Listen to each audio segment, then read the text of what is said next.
Thailand's tourism numbers are down significantly this year. A rising baht and higher prices are one reason. So let's dive a little deeper into this. So there are less broke backpackers haggling with a Thai grandmother over a 10 baht discount on her pad Thai?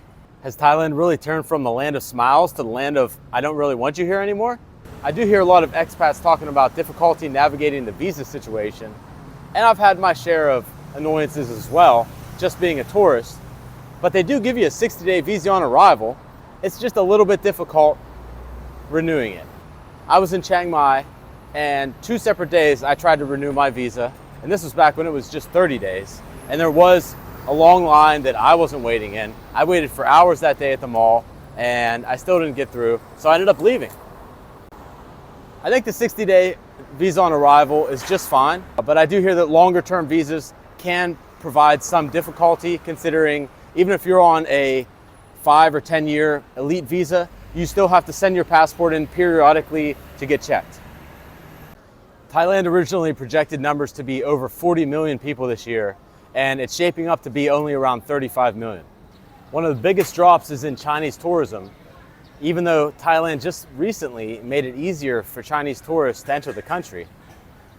In my opinion, they're just going elsewhere. There are rising giants in Asia, like Vietnam and Cambodia. And recently, I just visited Vietnam, and I tell you what, I can't believe I slept on it for a year. It's an amazing place with incredible prices. I had nothing but good things to say about Vietnam. Thailand isn't necessarily doing anything wrong. 40 million tourists is a lot in a country with a population of only 71 million. One reason for the drop in tourism could definitely be the scams. I mean, it's certainly annoying to get into a taxi and they're always trying to overcharge you. However, that occurs in most major Asian cities. It occurs in Manila, it occurs in Kuala Lumpur and Bangkok all the time. However, there is an additional layer to the scamminess that does occur in Thailand. The tuk-tuk drivers do overcharge. The taxis and tuk-tuks always try to take you to a suit store, to a honey store, to a jewelry store, or some sort of place where they're gonna try to trap you in there until you buy something.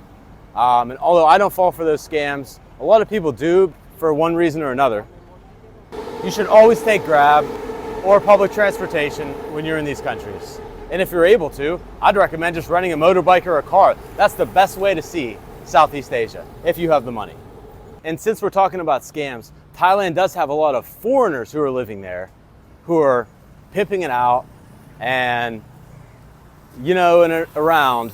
So they do try to put a lid on that. I know there was just a big crackdown in Pattaya and I believe Phuket also, of foreigners who are hustling a little bit too hard on the streets. That is pretty annoying. You can walk up and down Sukhumvit Road at 10 p.m.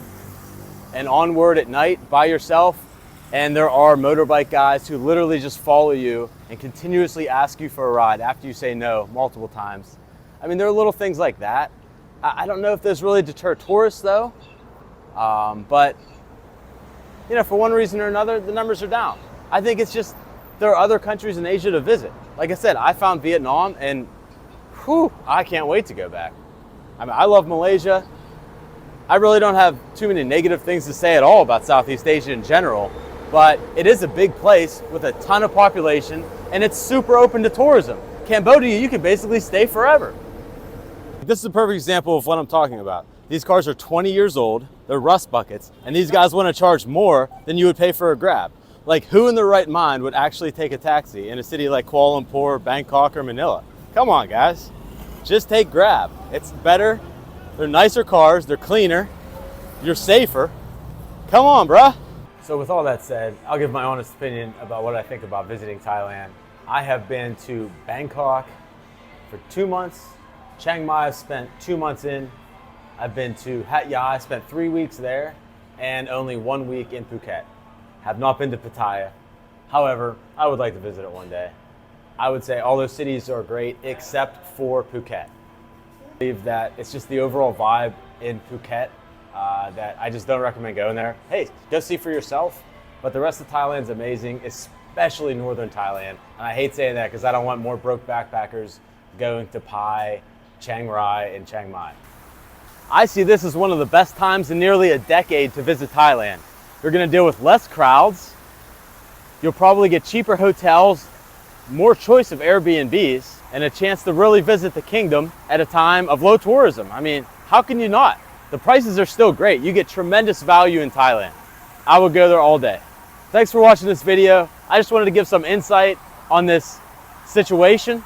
It seems like a lot of YouTubers are putting in their 2 cents, and I wanted to add what I feel is kind of a unique perspective and tell you to go, because again, this is one of the best times, probably 10 years or longer, to visit Thailand.